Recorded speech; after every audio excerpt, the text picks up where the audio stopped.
And now one of the most respected investors in America is going to tell you about his secrets.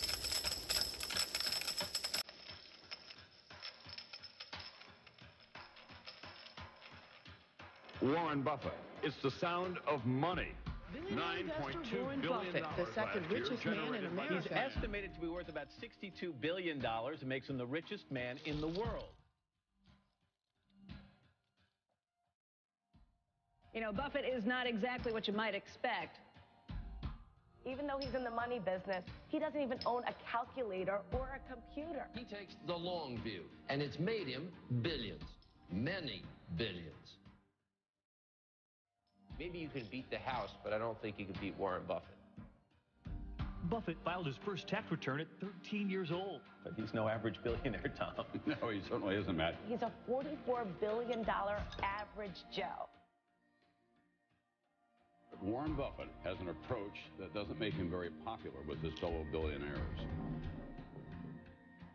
Warren Buffett, the boy from Nebraska who grew up to become the Wizard of Omaha. What was it about him that allowed him to become the richest man in the world? How did he do it?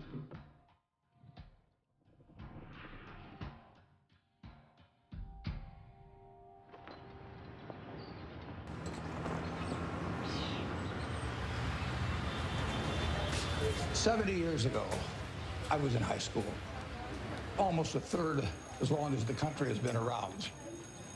And when I was in high school, I really only had two things on my mind: girls and cars.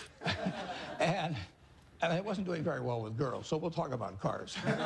But let's just imagine that when we finish, I'm going to let each one of you pick out the car of your choice. Sounds good, doesn't it? Pick it out, any color, you name it. It'll be tied up with a bow, and it'll be at your house tomorrow. And you say, well, what's the catch? And the catch is that it's the only car you're going to get in your lifetime.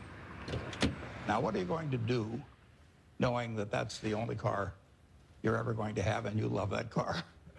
You're going to take care of it like you cannot believe. Now, what I'd like to suggest, you're not going to get only one car in your lifetime, but you're going to get one body and one mind, and that's all you're going to get.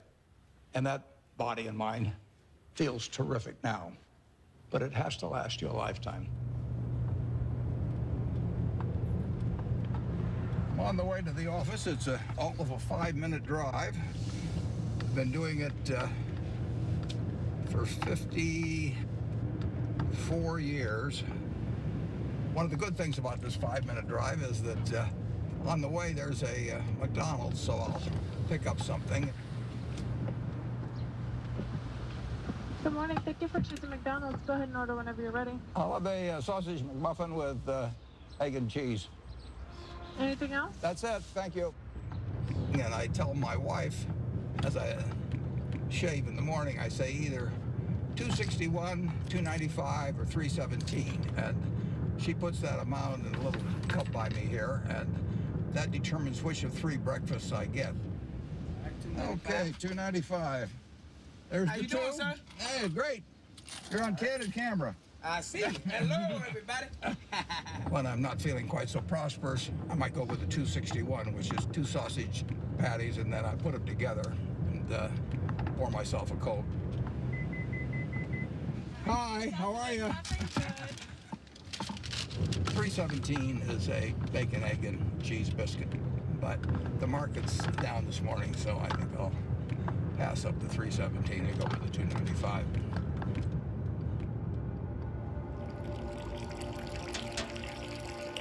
I like numbers.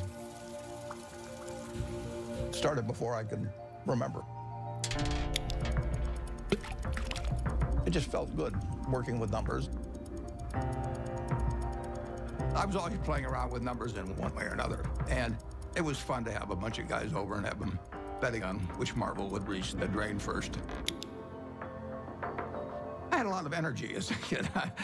I was inquisitive, and I was the youngest one always in the class because I'd skip. I've always been competitive. I like to read more than most kids. I really like to read a lot.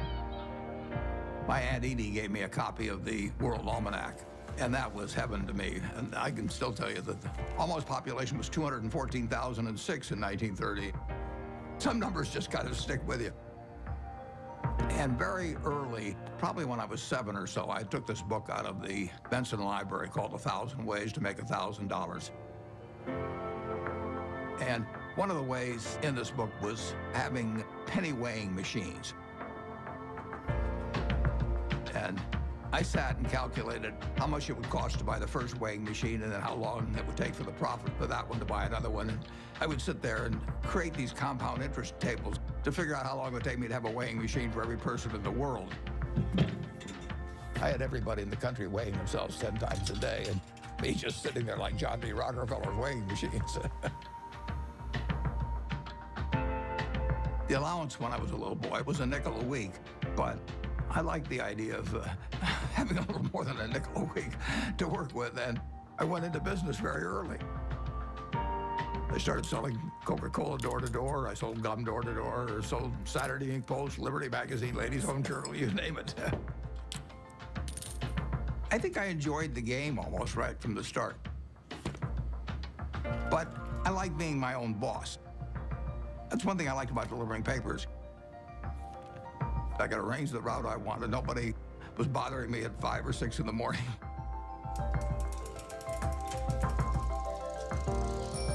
I was delivering 500 papers a day, and I made a penny a paper, but in terms of compounding, that penny turned into something else.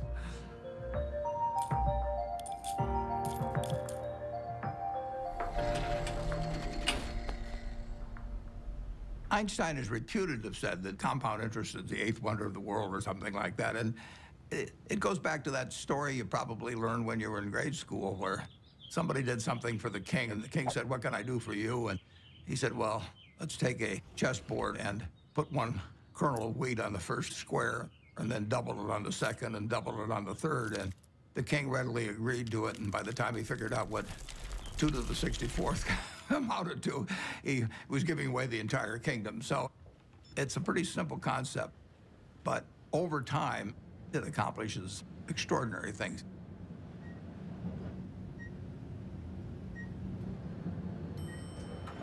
Berkshire is an amazing company. It's 4th largest company in the Fortune 500. He is the only person who has ever, from scratch, built a company that is in the top 10 of the Fortune 500.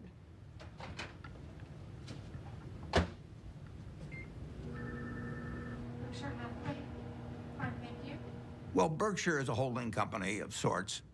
It owns a large number of separate businesses that operate independently of each other and, to a great extent, from the parent company, Berkshire Hathaway. Well, gold's been red hot. My favorite green gold. So strong. All right. Well, we're going to get more from you in a second. We have maybe 70, maybe 80 businesses, and we ask them to behave in a way that doesn't hurt our reputation at Berkshire Hathaway, but they run their own lives. Other people do most of the decorating of the office, so various things come in. Originally, when I moved in 1962, you can see this. I went down to the South Omaha Library, and I think for $1, I got 7 copies of old New York Times from big times like the Panic of 1907. This is one, 1929, obviously.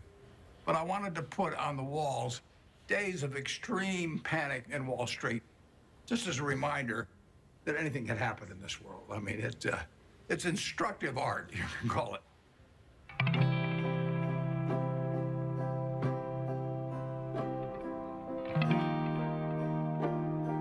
I was born in 1930 here in Omaha, Nebraska, during the stock market crash.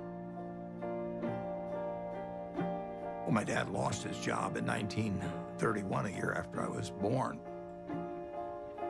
He was a stock salesman, and he had what little savings he had in the bank, and so he started his own company. He worked right through the Depression.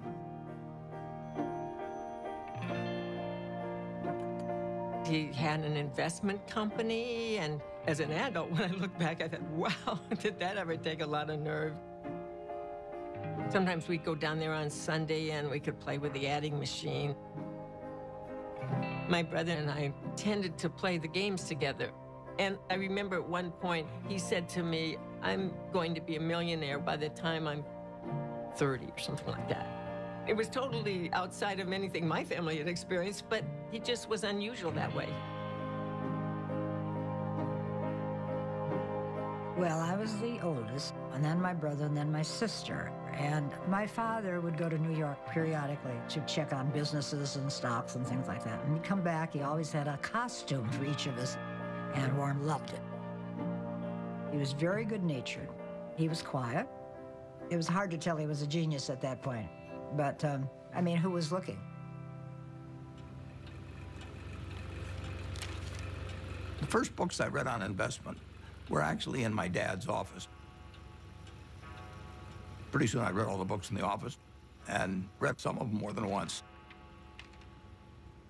My dad had various nicknames for me. He'd call me Fireball sometimes because I'd start little businesses. He didn't care about money at all. He believed very much in having an inner scorecard and never worry about what other people are thinking about you. You know, just if you know why you're doing what you're doing, that's good enough.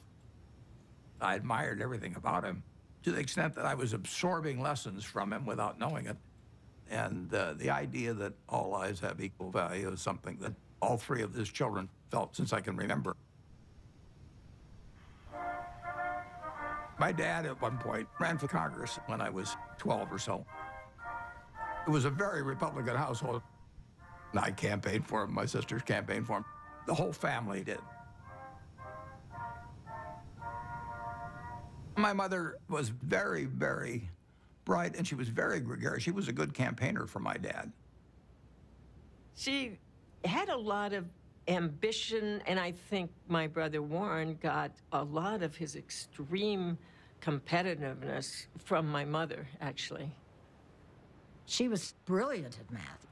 You know, I guess they still had these things where you cranked them and things added up, and she could add it in her head faster than the machine could do it. She was absolutely amazing in that. She was very dutiful about taking care of the kids, but you didn't get the same feeling of love. It was there, but it didn't come out the same way as with my dad. In the nation, the only permanent way to prosperity is a balanced budget. Unless that goal is achieved, all post-war plans will collapse like Hitler's conquest. You have heard Congressman Howard L. H. Buffett, Republican member of the House of Representatives from Nebraska, speaking When I was about 12 or 13, we moved to Washington, my family, and I was mad. I was having fun in Omaha. I lost all my friends, and now I moved to a town where they were all strange. So I was very, very unhappy. At school, I just lost interest.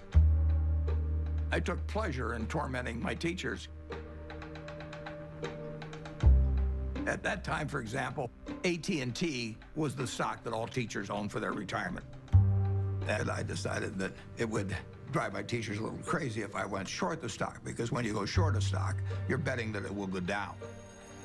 So I shorted 10 shares of AT&T and then brought the confirmation to school and showed these teachers that I was shorting the stock. They found me a big pain in the neck, but they did think I knew a lot about stocks. And then at home, my mother would have terrific headaches. And you didn't want to be around her when she was having the headaches. And she would lash out more. She would never do it in public. Well, I think we were terrified of her. When I'd wake up in the morning, I'd listen to hear her voice. I could tell by her voice it was going to be a terrible day or not. When she got difficult, the three children felt it. When I was at the low point, sort of, I decided that I would run away. So I talked two other guys into running away with me. We went out and we started hitchhiking. And then we got picked up by the highway patrol, and that scared the hell out of us. It's very interesting. My dad never really gave me help about doing this. But he finally said, you know, he said, you can do better than this. And just saying that, I mean, I felt I was letting him down, basically. So in all ways, He was teaching me. He never taught by telling me things. He just taught by example. He had unlimited confidence in me, even when I screwed up. And that takes you a long, long way.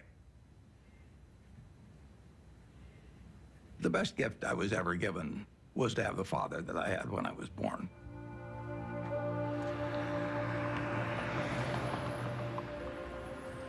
I didn't want to go to college. I was 16 when I got out of high school, and I was buying stocks. I mean, I actually was having a pretty good time, and I didn't see that there really was much to be gained by going to college, but my dad kind of jollied me into it.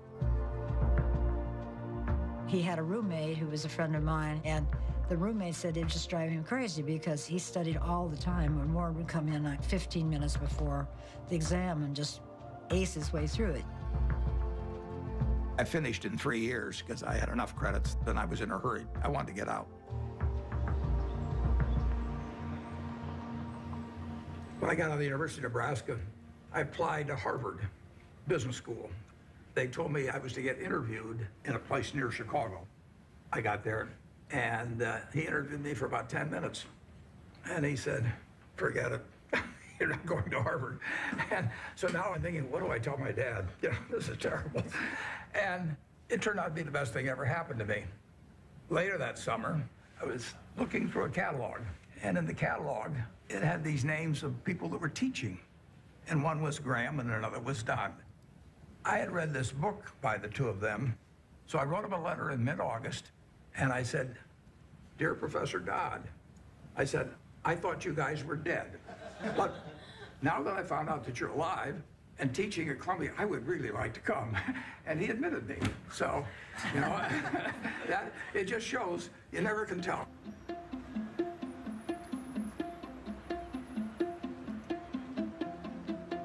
Gentlemen, that's Graham.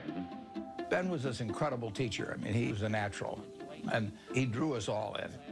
Are Wall Street professionals more accurate in the shorter term than the long-term forecast? Well, our studies indicate that you have your choice between tossing coins and taking the consensus of expert opinion.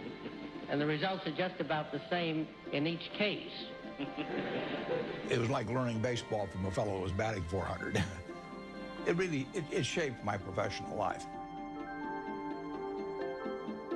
There are 2 rules of investing, according to Warren, and he learned this from Ben Graham. Rule number 1, never lose money. Rule number 2, never forget rule number 1. Ben Graham basically coined the term value investing. He believed in careful scrutiny of a company's financial statements, and that if you bought value, it would eventually prove out. A few years ago, I went to Amazon, and sure enough, they had this manual there. So while reliving my youth, other guys were going to Amazon probably and buying old Playboys or something, but I bought old Moody's manuals instead. And when I got out of school, I started selling stocks. I was 20 years old at the time and looked about 16 and acted about 12. So I was not the most impressive salesperson anybody ever met. But what I would do was I went through page by page looking for possibly undervalued stocks. Is this like going through an old family album? Better.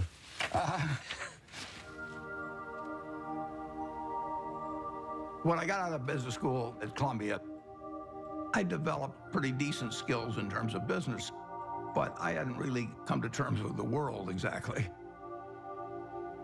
What were you like around girls back then? Bad. I was sort of out of the swing of things there for a while. I went to my 60th reunion. There's a girl there. I took her out one time to the Uptown Theater in Washington, and I asked her whether she remembered what movie we saw, and she said, no, I don't remember that. And then she said, but I do remember one thing. And like an idiot, I said, what was that? And she said, well, you picked me up in a hearse. And it was true that I owned a half interest in a hearse when I was in high school, which was not the smoothest thing, or coolest, as I would say now, the thing that you could do on a date. There were 2 turning points in my life. Once when I came out of the womb, and once when I met Susie, basically. She was the girl, yeah. But it took her a little longer to figure out I was the boy. I was going to be his youngest sister's roommate at Northwestern. So I walked into their house, and he was sitting in this chair, and he made some sarcastic quip. So I made one back. I thought, who is this jerk? And that's how we met, yes. Listen, Warren is smarter than you even know. His brain is going all the time. And my dad said to me, now you have to understand about him. You're not going to have discussions with him like you would most normal people.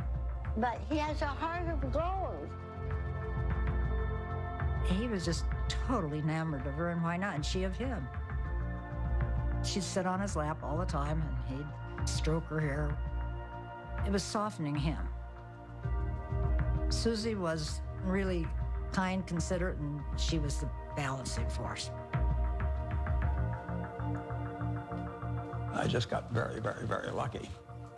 But I was a lopsided person, and it took a while, but she just stood there with a little watering can and just nourished me along and changed me. Somebody once said that the chains of habit are too light to be felt until they're too heavy to be broken.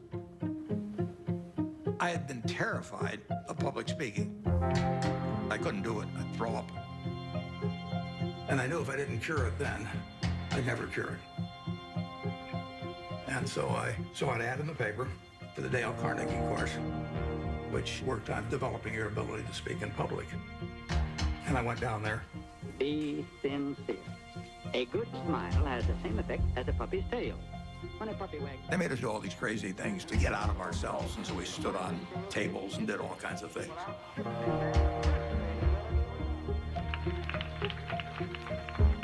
If I hadn't have done that, my whole life would have been different. So in my office, you will not see the degree I got from the University of Nebraska. You'll not see the master's degree I got from Columbia University, but you'll see the little award certificate I got from the Dale Carnegie course.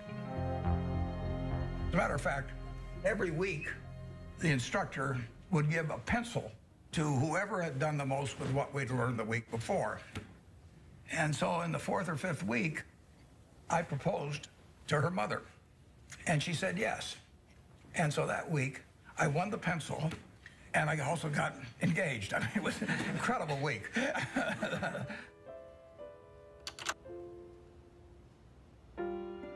Wedding day was kind of interesting because I couldn't see anything without my glasses, and I was so nervous that I just decided to take off my glasses and I wouldn't be able to see all those people out there.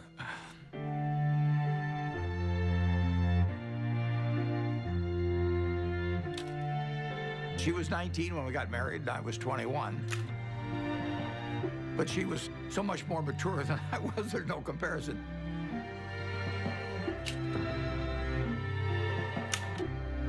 She was a better person than I was. But when you get married, it's not a question of saying, I'm going to put a 14% factor in for humor and 17% for intellect and 22% for looks. It doesn't work that way. I knew it was the right decision, and it was.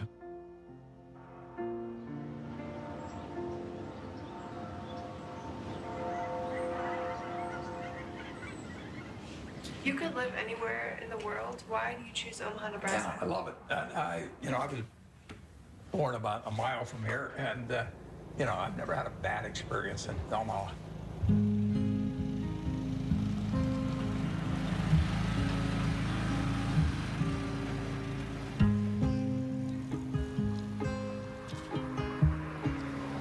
Omaha and Nebraska are home to me. Everything about it seems like home.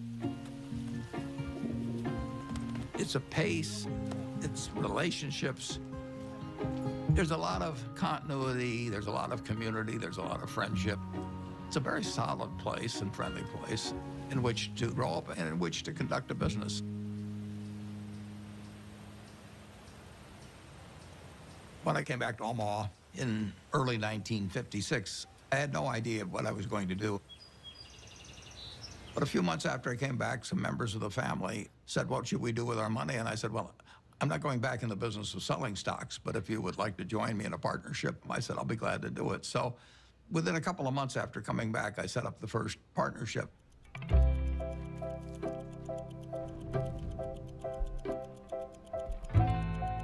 I wrote all the checks individually. I filed 11 income tax returns. I took delivery on stocks for all the different companies.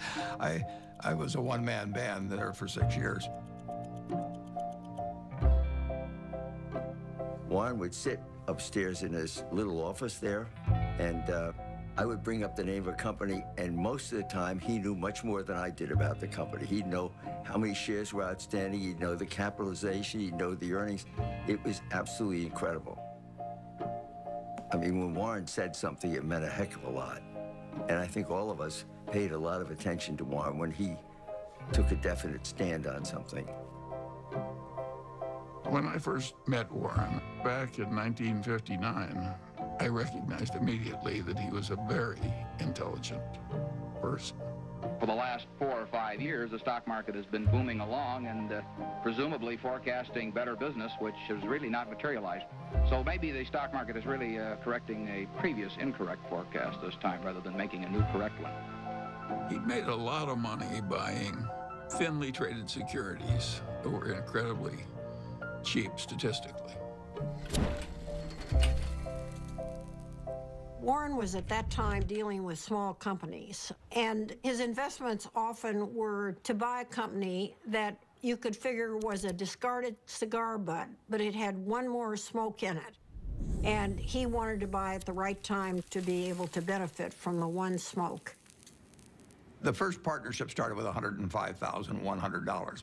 I put up the 100 and the other people put up the 105,000. And then at the start of 1962, I moved to Kiewit Plaza. And by the time I moved to Kiewit Plaza, we had $7 million invested, and a fair amount was profits. I was then renting a house. I never owned a house to that point. And then 2 years later, I bought the house I live in today in 1958.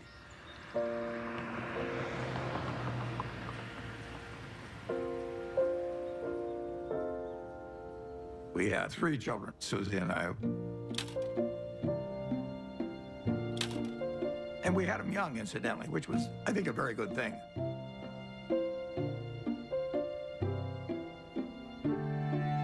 My daughter, Susie, was born here. I named her Susie just like that as soon as I looked at her, because she looked just like her mother. And she was a cinch. And then Howie was, you know, this absolute bundle of energy, which made things very difficult for Big Susan for a while. Peter again reverted back to Susie's personality, and he was an easy child.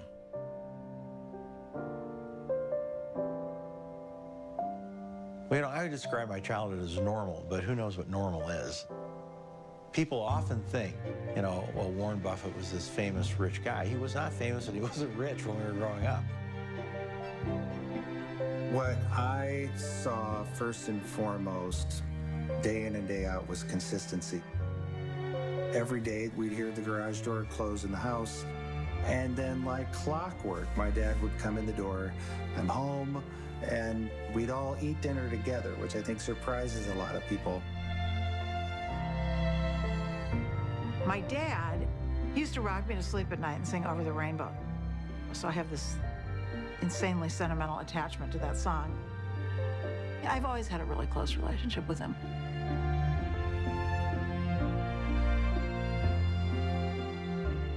I've got 3 very different kids, and they've got a common heart, which they got from their mother. She did most of the work, by far, of bringing up the children, which was probably a good thing. They have more of her qualities than mine, which I would recommend. Well, my mom was the biggest part of my life growing up. Even though I got disciplined on a regular basis, and she was usually the one doing it, she was still my best friend. She was somebody who would help anybody. I mean, whether she knew them or didn't know them, or maybe even didn't agree with them, she would still help them. She was incredibly empathetic, and she was interested in every person individually. She never cared about money or business at all. I mean, he would go around saying, I'm going to be the richest man in the world. And I think, well, it's like somebody says I play music and I'm going to be Mozart. I don't know. How does anyone know? How does anyone know, you know?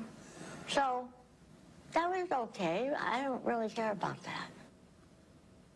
I would say that Susie led Warren toward changing his political views. He grew up as a young Republican. His father was a Republican congressman. But Susie saw things in different ways. She was the catalyst.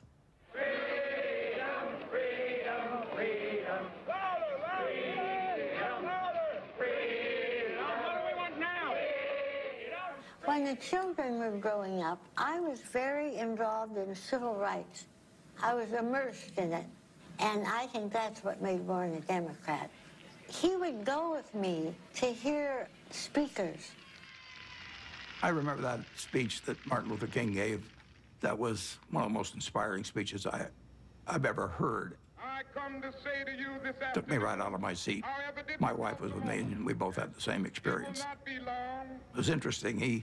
In that speech, he talked about truth forever on the scaffold, wrong forever on the throne, but that scaffold sways the future. Well, he was going to be dead in 6 months, but that scaffold did sway the future. My wife was more active than I was, but I was 100% with her mentally. I was just working a little more on my own investments. But it did make a difference what we were going to do with the money after we made it. I thought I would pile it up over the years, then she would unpile it in terms of running one very large foundation. And I was particularly good at compounding money, and therefore society would benefit by waiting.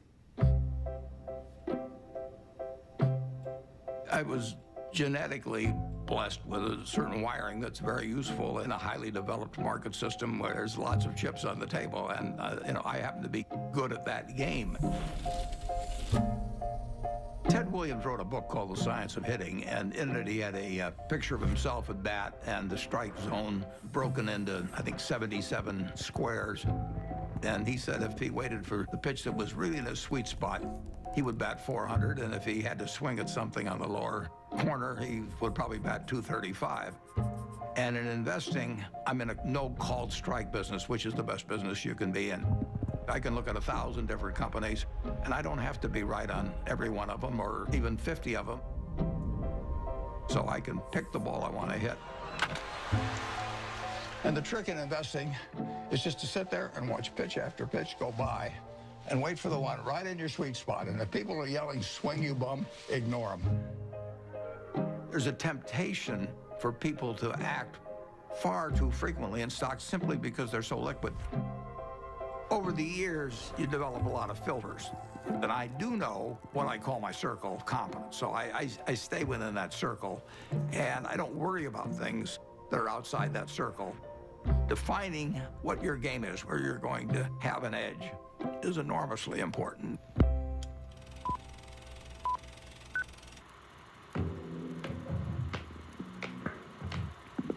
I bought the first shares of Berkshire in 1962, and it was a northern textile business destined to become extinct eventually. And it was a statistically cheap stock in a terrible business.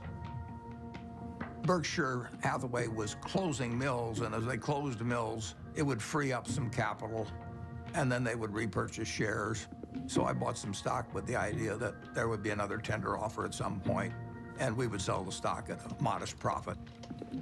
And at one point, the management asked me at what price we would tender our stock, and I said $11.50. And the tender offer came out a few months later, and it was at $11.03, which was 1/8 of a point cheaper. And that made me very mad, so I just started buying more stock. I just felt that I'd been double-crossed by the management, and in May of 1965, I bought enough so we controlled the company. and we changed the management.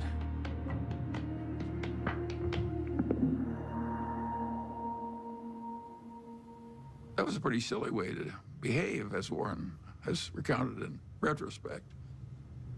One of the reasons Warren's successful is he's brutal in appraising his own past. He wants to identify misthinkings and avoid them in the future. But it was an accident that he chose Berkshire Hathaway. If the chairman hadn't tried to cheat him out of an eighth, there wouldn't have been any Buffett-Berkshire Hathaway history. If you're emotional about investment, you're not going to do well. You may have all these feelings about the stock has no feelings about you. Looking back, it's interesting, that tender offer, I didn't realize it, but it happened about 5 days after my dad had died, and whether that had affected me or not, I don't know. Do you remember your last conversation with your father? Yeah, but I don't want to talk about it.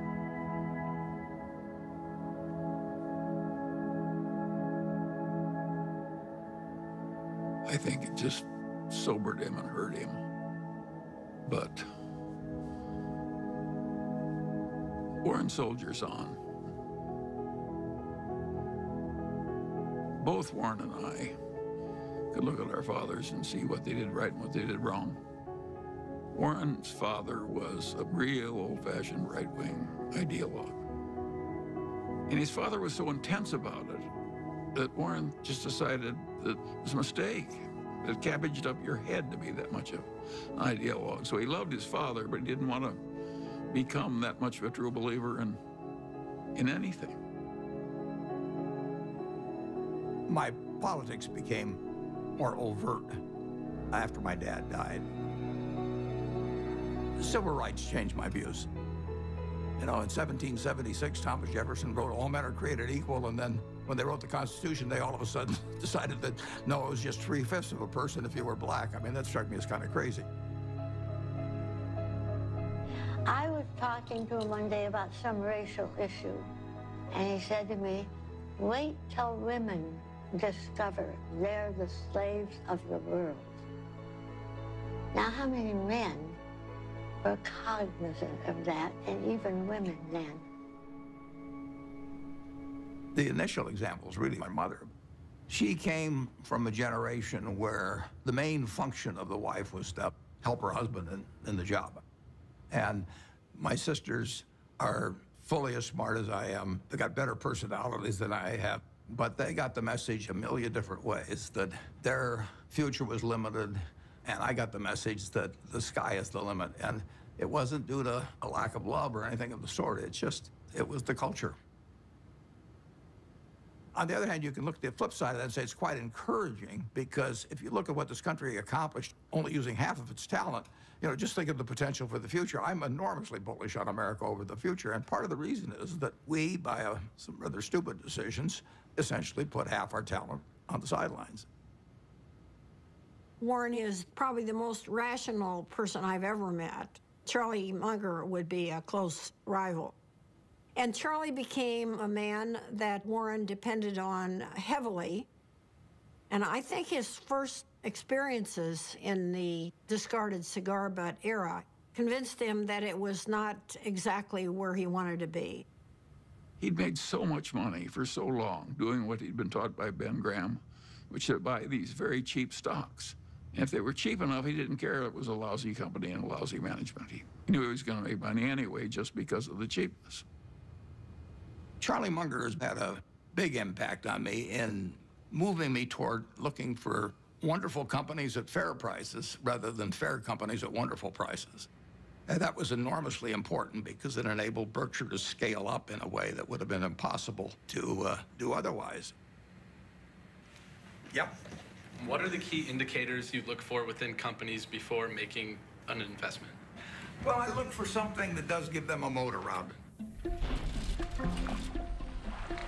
We have a company called See's Candy out on the West Coast. See's Candy is boxed chocolates. If you give a box of See's chocolates to your girlfriend on the first date and she kisses you, we own you.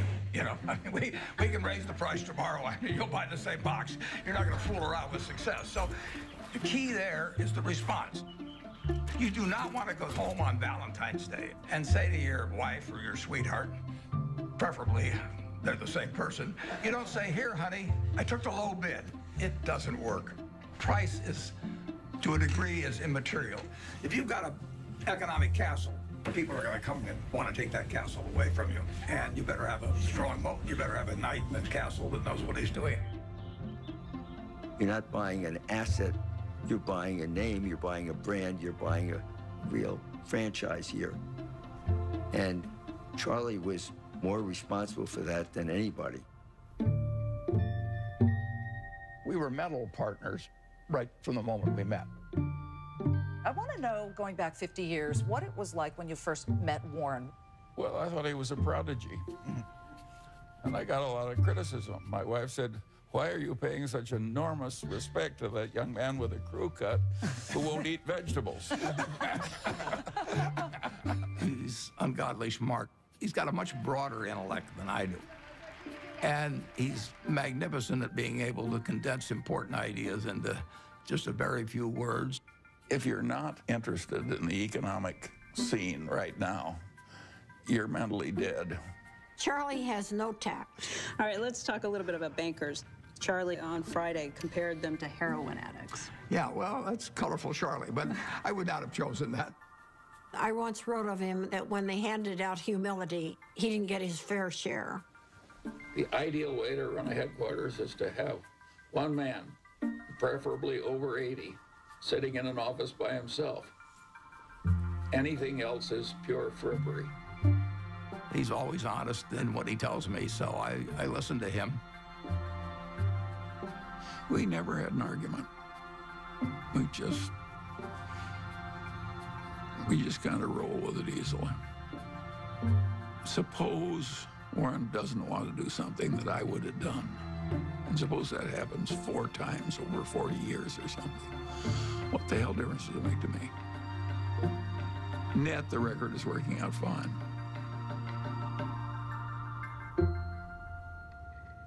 Both of us know that we've done better by having ethics. Warren's not interested in making money by cheating people. Warren's opinions of Wall Street investment bankers would not endear him to their mothers. He feels that they're, for the most part, not out for their clients. They're out for their own business interests. In the late 1960s, there were just a flood of accounting shenanigans and mergers built upon false accounting and misleading people.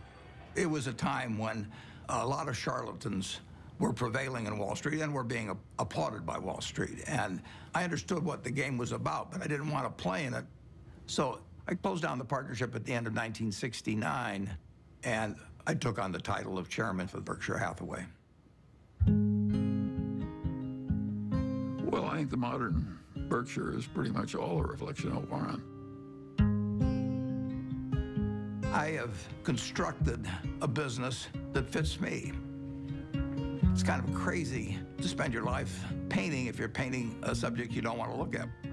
I've gotten to paint my own painting in business on an unlimited canvas, in a way. It's a different sort of place. I work with a great group of people that make my life very easy and that take good care of me. We have 25 people in the office, and if you go back, it's the exact same 25, the exact same ones. We don't have any committees at Berkshire. We don't have a public relations department. We don't have investor relations. We don't have a general counsel. We don't have a human relations department. We just don't go for anything that people do just as a matter of form. It's exactly the life I like. And it's not work to me. It's just a form of play, basically.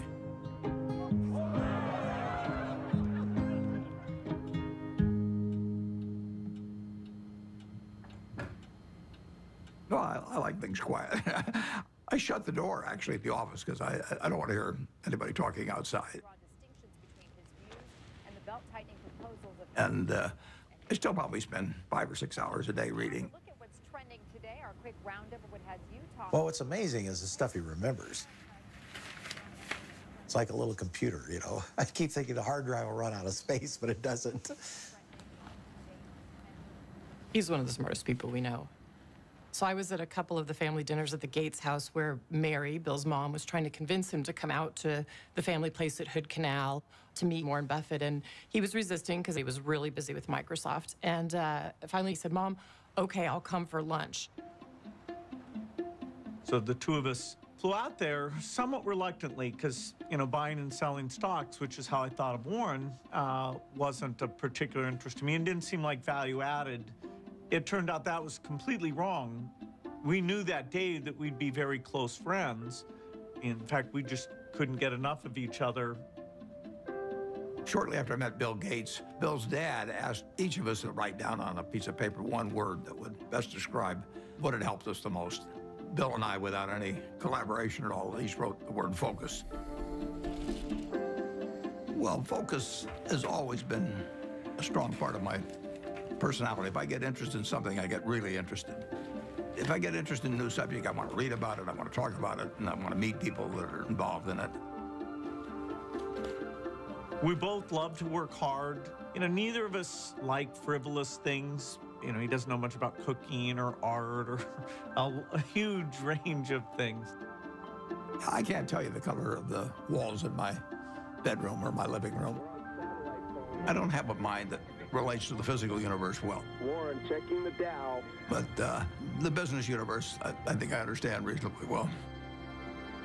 Warren's ability to size up people and businesses, it's a pretty magical thing. He is the best at that of anybody we know. We should all try to be 20% as good at that.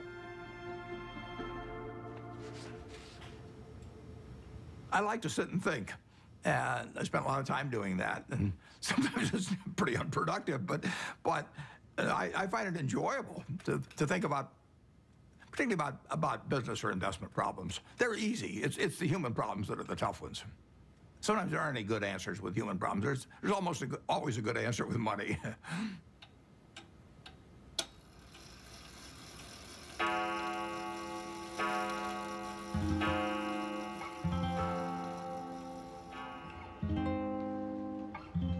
He was sort of a genius. I think sometimes geniuses are by default lonely and isolated. He was not really well adjusted. He was just this funny, humorous guy who maybe had a moat around him because he was afraid and he didn't know anyone that he wanted to let in. And to this day, I don't know, well, nobody knows him like I do, and probably any wife would say that. But,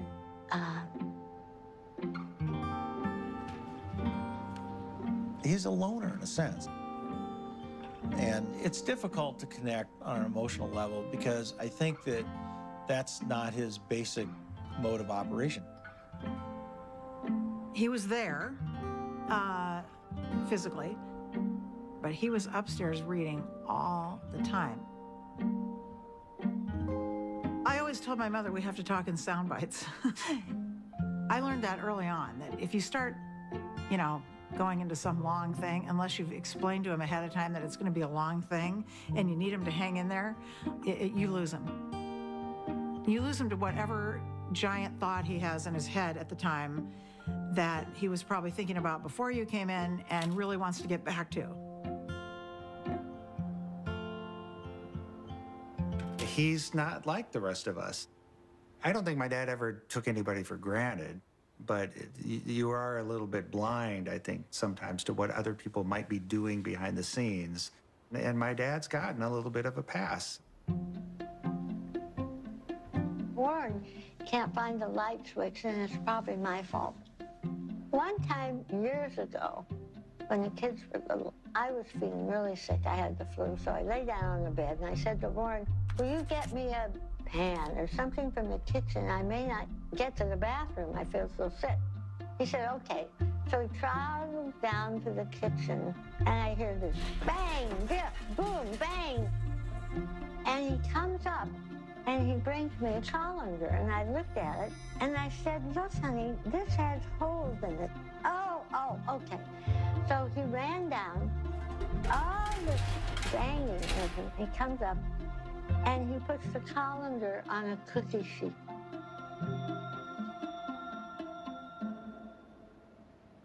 Physical proximity to Warren doesn't always mean that he's there with you.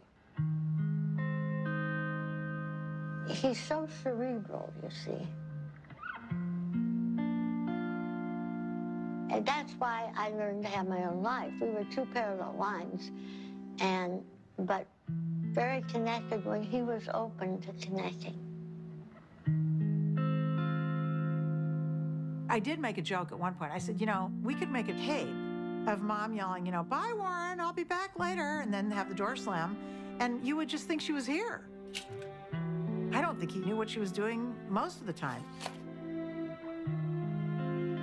Once Howie and I were both gone, as we've gotten older, she started to see the writing on the wall here and, just started trying to figure out how she could at least have some more, she called it, a room of her own.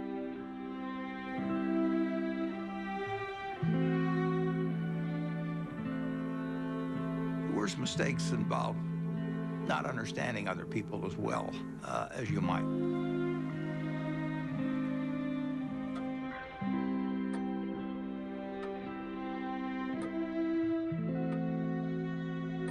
Well, she left Omaha in 1977, and there really isn't much to say about that.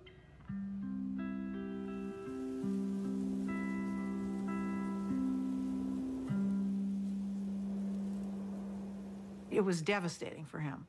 And I came home because I can't say I was mad at her exactly, but I kept thinking, how can you leave him? He can't function by himself.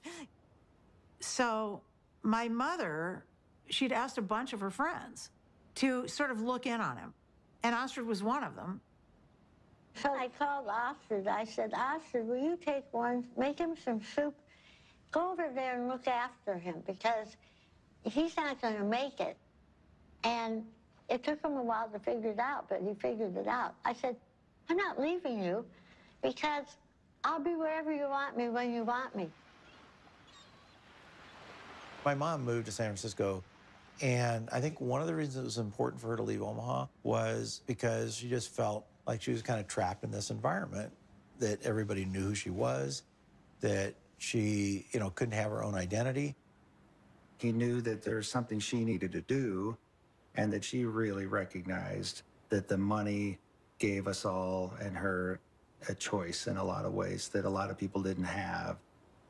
There was a time Warren was getting criticized that here was this very, very rich man who was getting richer every year and really wasn't giving a lot of money away. And there was terrific criticism by some people, which Warren never said anything about. The biggest thing in making money is time. You don't have to be particularly smart, you just have to be patient. Susie didn't want to wait as much as I did, but she never quite appreciated compounding like I did. That is a disagreement we have. I run a foundation now. I think we should be giving more money away. But I understand why we don't, because it's business. To me, the crux of it is that it wasn't the money itself. You can see that in the way he lives. I mean, he doesn't buy huge paintings or build big houses or anything like that. It's all mental with him. And the money is his scorecard. And he used to say to me, everybody can read what I read. It's a level playing field. And he loves that because he's competitive. And he's sitting there all by himself in his office reading these things that everybody else can read. But he loves the idea that he's going to win. I'll tell you how you do it. Have you ever seen a juggler juggle 25 milk bottles? How did he ever get to do that? The answer is he started with 1 bottle, then 2, then 3, and just kept doing it, and pretty soon he was at 25. And that's the way we did it. So basically, we started out with cash and ended up buying a bunch of businesses, including insurance companies. Insurance is in itself a profitable business, but it has the additional advantage of creating something that's called float. And float is the money that hangs around Berkshire while a claim is waiting to be paid. And Warren turned out to have an extraordinary ability to use the money thrown off by the float to buy companies that fed the growth of Berkshire. In 1983, Mrs. B cashed in on her business by selling control for $55 million to a company owned by investor Warren Buffett.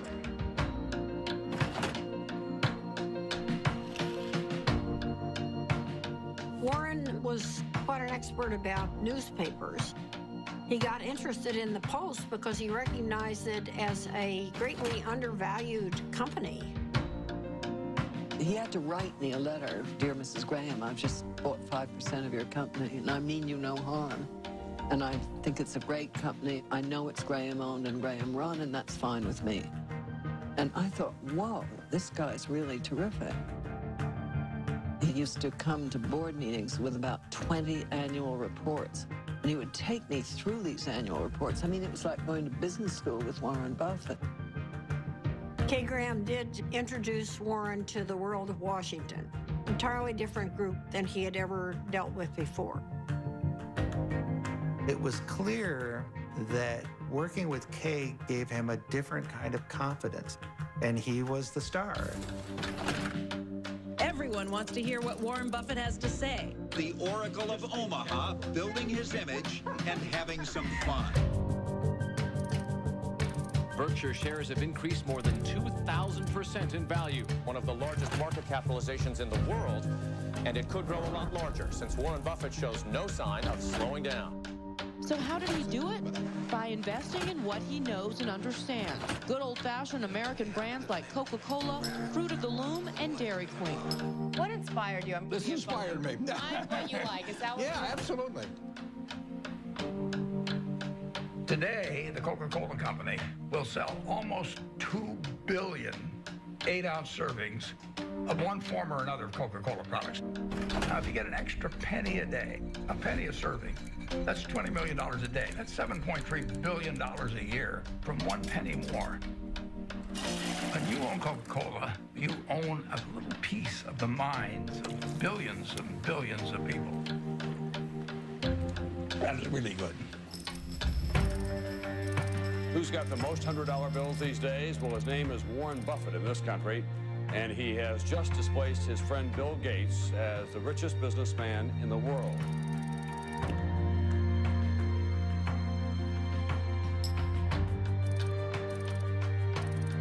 And the purpose of Wednesday's meeting was to discuss Buffett's company, Berkshire Hathaway's plan to purchase railroad giant Burlington Northern. Valued at $26 billion, this would be Buffett's largest acquisition ever. He's created Berkshire from virtually nothing into hundreds of billions of dollars of market cap. Nobody else has a record like that. He wanted to have an outstanding reputation, that he never really upset the apple cart when he bought a business, that he kept the management in place. He was establishing a reputation that paid off later in life. It's been building and building ever since I've known him. It takes 20 years to build a reputation, and it takes 5 minutes to lose it. When Warren made his investment in Solomon, I was one of the people, along with many, many others, who were quite amazed, because he had taken a very critical tone in talking about investment bankers and about their greed. And here he was investing in one, Solomon Brothers, that was known to be a member of the club. Warren and Charlie went on the board, and Charlie couldn't stand what was going on there and didn't like the culture at all. And shortly after they got involved, the thing exploded.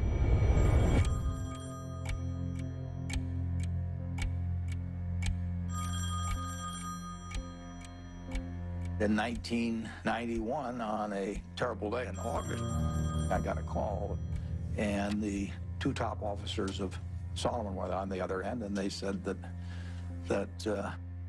we had a problem. This is NBC Nightly News. Good evening. It is the kind of scandal that rocks Wall Street and raises questions about the integrity of our financial institutions. With the giant securities firm of Solomon Brothers under investigation for improper trading of Treasury bonds.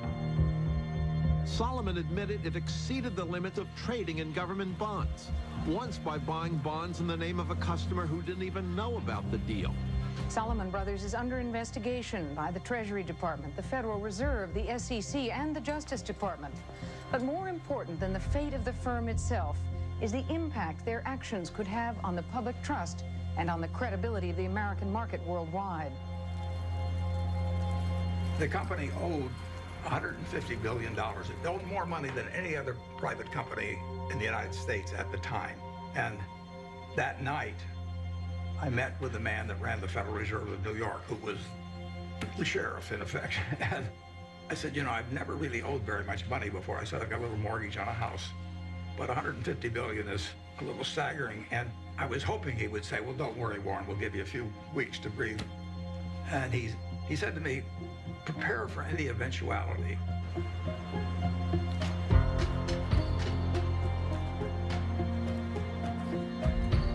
Earlier today, the U.S. Treasury Department announced that it had suspended Solomon Brothers from participating in the auction of new issues. It was one more jolt for a scandal-scarred Wall Street.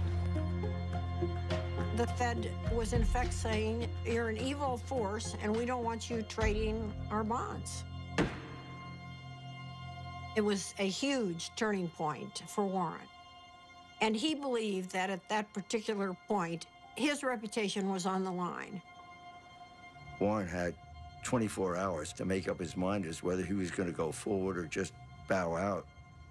And I think at that point, Solomon Brothers could have gone into bankruptcy. And Warren stepped up and took responsibility. Okay, I'm Warren Buffett. I was elected interim chairman of Solomon Inc. A few hours ago at a board of directors meeting. Why was it necessary for you to step in, and what is your mandate of leadership? I think that it was necessary to step in because I would do whatever was needed to dig out any bit of information about what's happened in the past, and I would do everything I could to make sure that things are exactly right in the future. Mr. Buffett, are you satisfied that the worst... I had to convince the Treasury that what was done in the past was awful and stupid, and they had every right to be furious at us. But this firm employed 8,000 people, and it was going to go out of business unless they let us continue, basically. Warren believed that there was a too big to fail scenario. The term was not used then, but he believed that Solomon was too big to fail.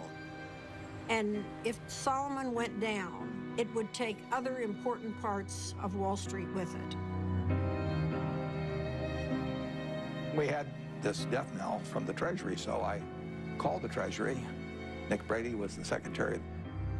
I'm pleading for my life, and I'm sure my voice was cracking and everything else. I said, Nick, this is the most important day of my life. And that I really did feel that it was going to be a colossal disaster. He wasn't sure I was right at all. In fact, he probably thought I was wrong, but he knew that I felt what I was saying. So the Treasury modified its order, and in effect, of course, it was quite an endorsement. It was huge.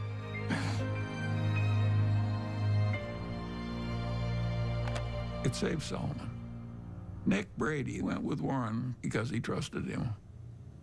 It shows how having a good reputation is really helpful in life. I thank you for the opportunity to appear before this subcommittee. I would like to start by apologizing for the acts that have brought us here. The nation has a right to expect its rules and laws to be obeyed. But I also have asked every Solomon employee to be his or her own compliance officer. After they first obey all rules, I then want employees to ask themselves whether they are willing to have any contemplated act appear the next day on the front page of their local paper to be read by their spouses, children, and friends. If they follow this test, they need not fear my other message to them. Lose money for the firm, and I will be understanding. Lose a shred of reputation for the firm, and I will be ruthless. I welcome your questions.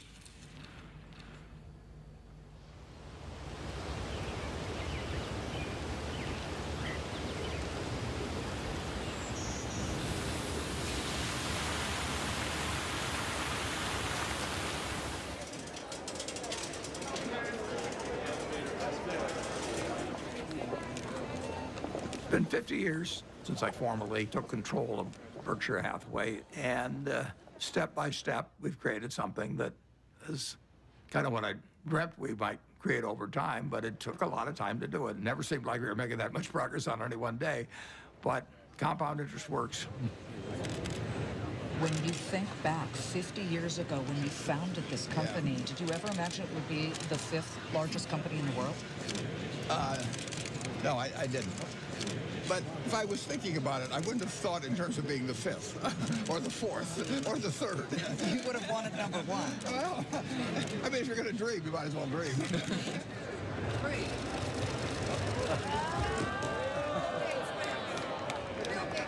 Well, a Berkshire Hathaway shareholders meeting is partly a fun festival. It's sort of a Mardi Gras for people that come every year. It's a chance for us to have a lot of fun and meet the people that have entrusted us with their money. Well, we used to have just 30 people in a cafeteria, and now we have this huge public spectacle. Celebration is part of making a group of people work well together. It's a celebration. We are glad you're here at our meeting. Be sure to check out our wares. We'll sell you C's candy and dilly bars and insurance for all of your cars, for it's buy all you see at the Berkshire Show.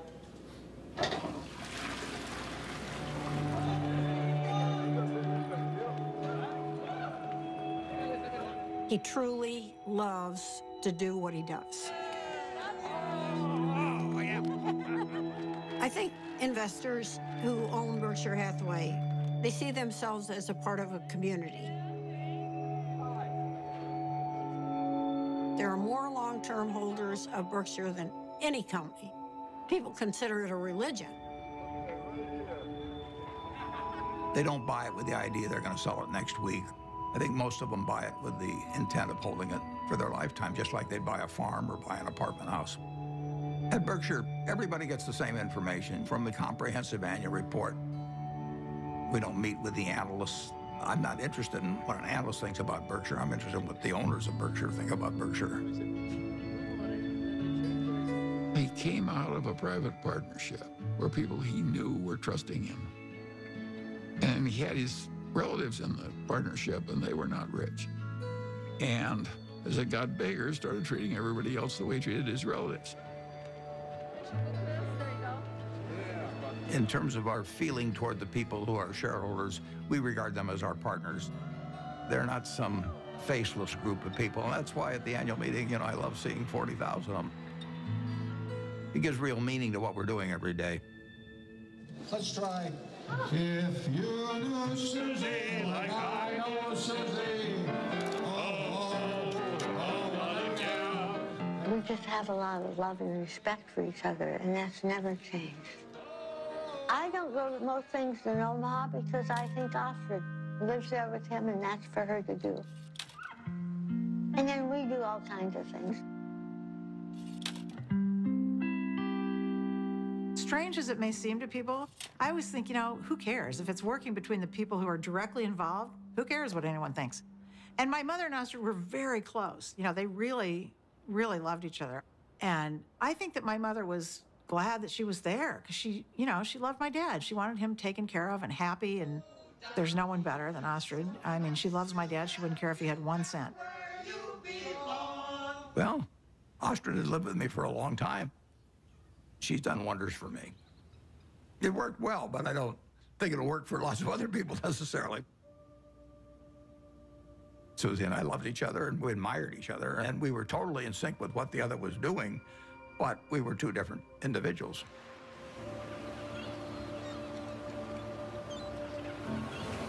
The first time Warren came out to San Francisco, we took a walk and he looked around, and he's not very visual. He was looking around and he said, this is your city.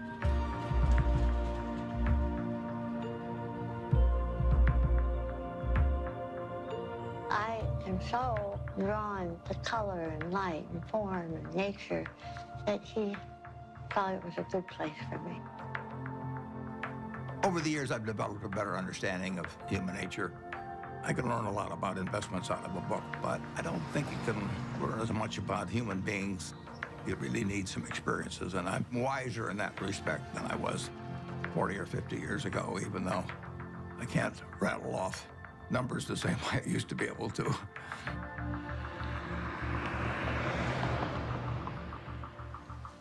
Well, I think that what we do reflects who we are.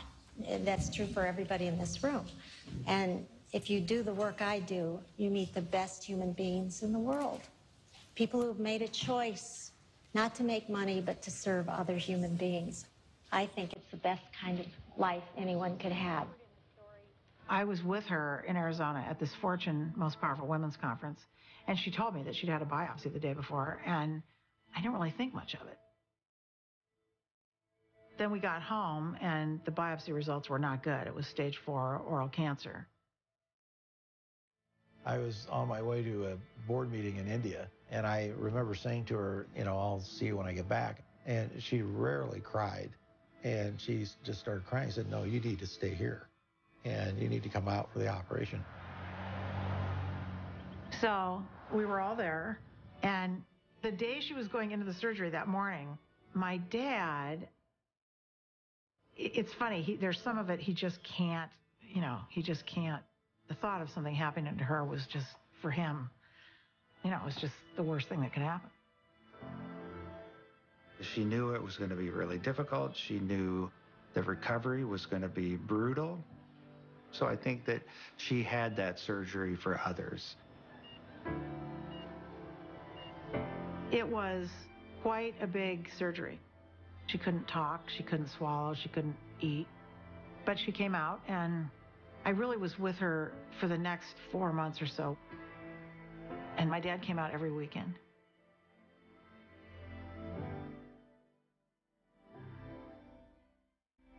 And in a few months, she was doing better.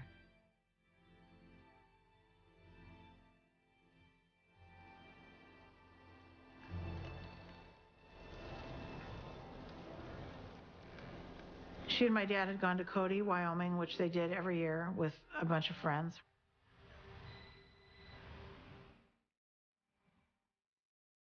And my dad called, this was, I don't know, 8 o'clock at night or something. And he said, something happened to Mom. I'm in an ambulance. You need to come. I actually thought something happened to my dad. I don't know why I thought that, but I guess I thought, you know, my mom had this recovery, it was successful, and why would anything happen to her?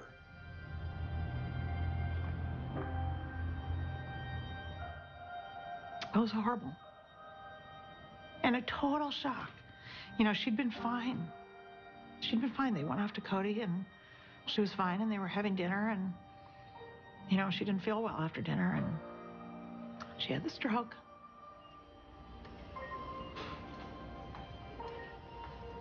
We went into the hospital room, and my dad was sitting there. He'd been sitting there all night, holding her hand. I was so proud of him, because when it came down to it, he knew what he was supposed to do, and he did it, which was nothing. So my dad went to sleep, and I sat with her, and I just kept putting my hand on her heart to see if she was breathing. And at one point, you know, I didn't feel anything. So I went out and I got the nurse. And I said, can you come in here? And she said, no, she's gone. So I have to say one of the worst moments of my life was waking my dad up to tell him that.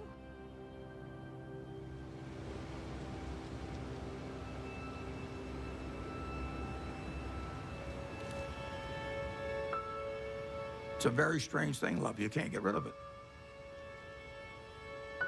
If you try to give it out, you get more back. If you try to hang on to it, you lose it.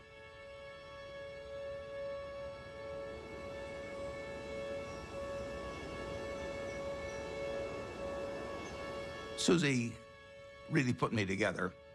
She believed in me. She put me together, and well, not only turned out to be the person I've turned out to be, but I actually wouldn't have been as successful in business without that. She made me more of a whole person.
Welcome.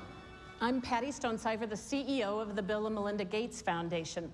And we appreciate you coming today, especially since I sent a very vague and very late notice to ask you to come to a conversation with Bill and Melinda on the future of philanthropy. So let's get on with it. I have the pleasure of introducing a good man whose great decision is going to change the world, Warren Buffett.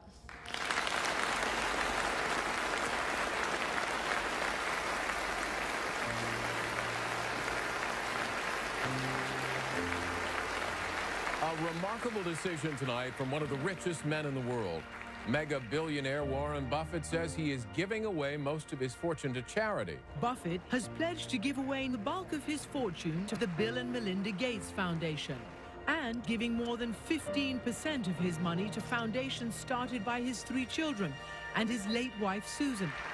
One global health activist called what Buffett did today one of the most remarkably selfless acts that history will ever record. That's a better hand than I get at a Berkshire Hathaway meeting. I'd like to thank you for coming. It's a great day for me. It's a great day for my family.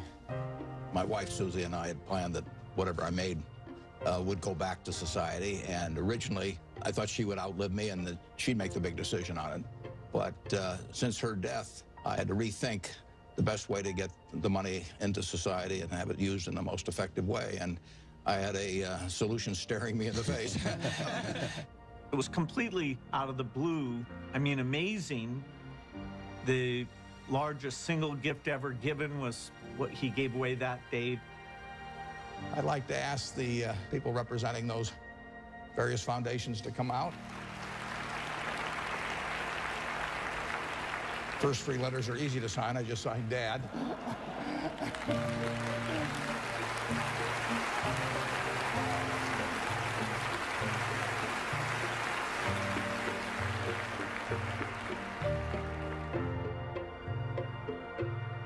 When he wrote the letter to us, he put something in that letter that was incredibly important to me, which was exactly how our foundation behaves, which is if you're going to try to bat 1,000, you won't do very many things that are important. But if you're willing to basically strike out a few times, you can really change something big. ICCN! Well, I feel terrific about the fact that my 3 children each run a separate foundation that combines their special interests, whether it's early education or whether it's farming in areas where people's techniques for using small plots of land could use a lot of improvement. All kinds of ways, vaccines, you name it. More powerful than Buffett's gift is the message he's sending to other wealthy Americans, that those who have the least in this world should benefit from those who have the most.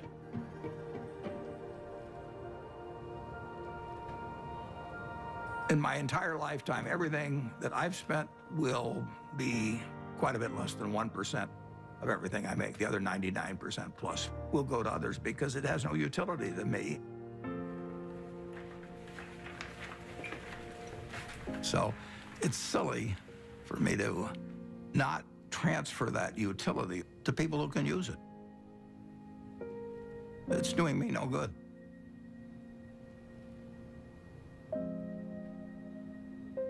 I am so proud of what we do. I almost cry at every board meeting because I just think she would be so proud. And that is my biggest job, in my opinion, is to make sure that every penny gets spent the way she would want it spent. Whoever you are in this life, you don't want to think you wasted a lot of your energy and love and time on something useless. I always thought I'd marry a minister, a doctor, or somebody out doing some valuable service to human beings. And the fact that I married somebody who makes just piles of money is really the antithesis of what I ever thought.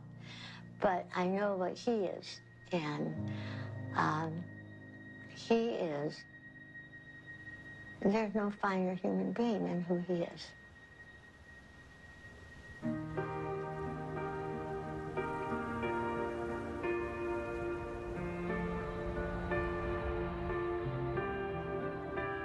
The truth is that I'm here in my position as a matter of luck. Hey, Grandpa. When I was born in 1930, the odds were probably 40 to 1 against me being born in the United States. I did win the ovarian lottery on that first day, and on top of that, I was male. Put that down as another 50-50 shot, and now the odds are 80 to 1 against being born a male in the United States. And it was enormously important in my whole life. To think that that makes me superior to anyone else as a human being is just, I can't follow that line of reasoning. Terrific. Okay, good luck. I think I was lucky to have been standing alongside Warren Buffett while he was becoming Warren Buffett. He has developed over the years. He's broadened. His values extend through all of his life.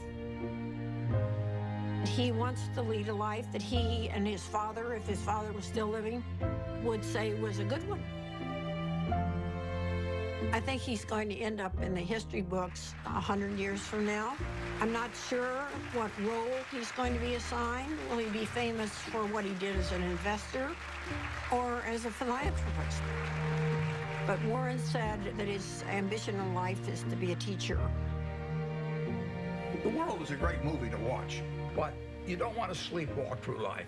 The important thing to do is to look for the job you would take if you didn't need a job. And life is wonderful then. I mean, you know, you jump out of bed in the morning because you're really looking forward to the day. I have, for over 60 years, been able to tap dance to work just because I'm doing what I love doing. And I just feel very, very lucky. Okay, class dismissed.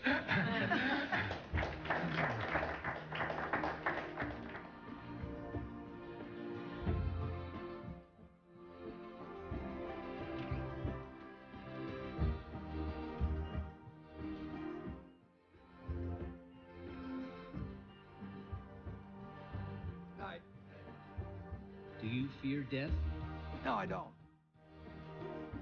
I've had a terrific life. I feel, you know, it's going to happen. And I have no idea what happens after it. I'm an agnostic, so it may be terribly interesting. It may not be interesting at all. We'll find out. But physically, I'm pretty well depreciated. I'm getting down to salvage value.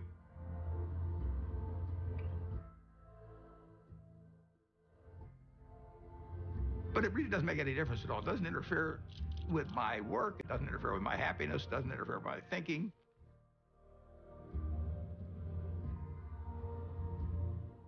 I don't feel any diminution in my enjoyment of life or enthusiasm for life at all. In fact, in a sense, the game that I'm in gets more interesting all the time. It's a competitive game. It's a big game. And I enjoyed the game a lot.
There's a land that I heard of once in a lullaby. Somewhere over the rainbow, skies are blue, and the dreams that you dare to dream really do come true. Someday I'll wish upon a star and wake up where the clouds are far behind me, where troubles melt like lemon drops away above the chimney tops. That's where you'll find me. Somewhere over the rainbow, bluebirds fly. Birds fly over the rainbow. Why then, oh, why can't I?